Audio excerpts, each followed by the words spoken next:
Hi again.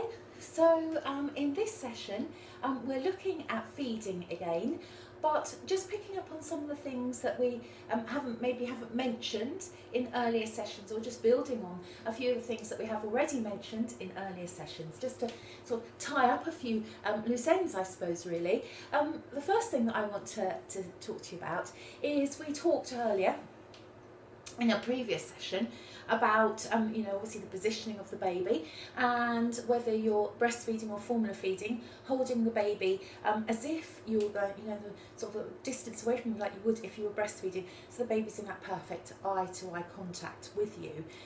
But also, if you're formula feeding, or if you're giving the baby expressed breast milk, so either way you're giving the nutrition via a bottle, we talk about these days about doing it in more a controlled way. And what I mean by that really is, rather than just tipping the bottle up so the baby goes glug glug glug glug glug, yeah, and doesn't have really much control over how much it's getting, we talk about holding the bottle at an angle so that no air is going in. It's it's completely, the milk is completely sealed around the the teat there of the bottle. But what it means is the baby has some control over the amount that it's taking, over the speed really in which it's taking it. Rather like when the baby is breastfeeding and it's doing that lapping action, it does a series of longer drawing action, and then sort of slower or quicker, sort of smaller sort of little actions there, and then it's kind of quite rhythmic, and then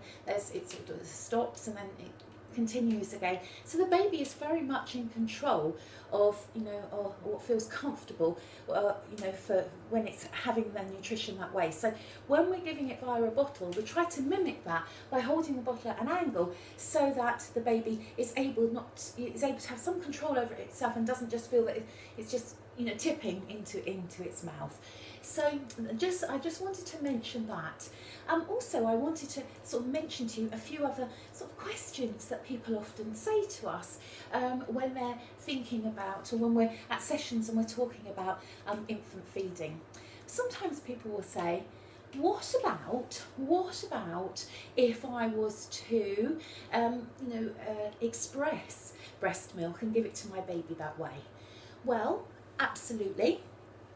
When the babies are first born, if there is a medical reason to express, either hand express or use a pump, then that's a really good way for your baby to get that nutrition. But if feeding is going well, then really it's better to actually breastfeed, because if you introduce using the pump, the actual feed time is, of course, takes twice as long, because you've got to use the pump and then feed the baby. And often, when you're feeding your baby, that letdown reflex, that hormone flows quicker when the baby's against you, and when you are using the pump, and sometimes it can feel a little bit mechanical. So that's why even in those early days, if for a medical reason we are getting you to hand express or to use the pump, sometimes having the baby with you, or or a picture of your baby alongside of you while you're doing it, can be really useful to just help that flow. And I think sometimes people might say, oh, I'm suggesting this might be a good idea because my partner is really keen to have more hands-on, be more interactive with my baby, with our baby, yeah. And actually, I would say there's actually lots of other things that your partner can be very, very, very much a part of. It's not completely just about the feeding. There's all the cuddling, all the the settling that goes before and after all the feeding. There's of course all the nappy changes, and of course when we're thinking about bath time, for the partners to take that baby into the bath with them, have them against them skin to skin, have a little cuddle with them in the water, sloshing the water over them. Lovely, lovely. your partner perhaps gets into the bath, you pass the baby to them, they have a little bit of time skin to skin with the baby, then they can pass the baby back to you. You can dry the baby, feed the baby, while your partner is then having just been in water, the right temperature for the baby and just ordinary water. They can then use all the lotions and potions they want to while they've passed the baby back to you. This can be really, really lovely, for your partners and for the baby to have that lovely skin to skin contact there. And often, while the partner's then using all their lotions and potions, you can be drying and feeding the baby. And often then, a bath can make a baby feel quite sleepy. So then, after that feed, that's good to let you and your partner have a bit of time together, which can feel really good. So it's not all about, if your partner isn't, a part of the feeding, that they're missing out in any way, because there's so many things, so many pathways that you can develop between you that gives you that chance to have that best interaction with your baby. So I just wanted to say something, excuse me, about that. Really as well. The other thing that I would say is, of course, another question that people talk to us about and ask us about is about, should I wind my baby? Well, if you are breastfeeding, potentially breastfeeding babies shouldn't really get that windy, because remember we spoke in a previous video about when the baby latches on, when they're latched on well, there's a good seal. Do you remember I said that their cheeks should be quite full, because if their cheeks were sucked in, it meant that there wasn't a good seal and they were taking in air.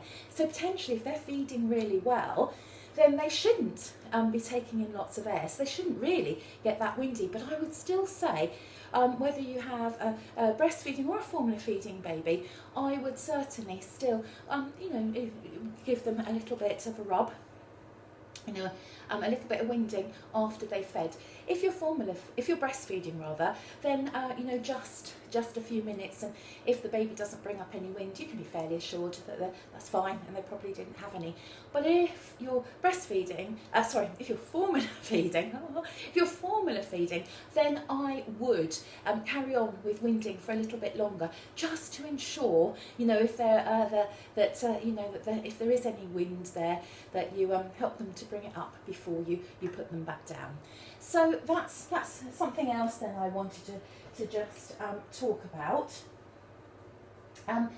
Actually, we've talked about so many things on this video about feeding, but actually, we've talked about lots of the advantages to mum and to baby of breastfeeding, and so it's covered. I believe, I hope, so much stuff. But everything that I've talked to you about is quite generic.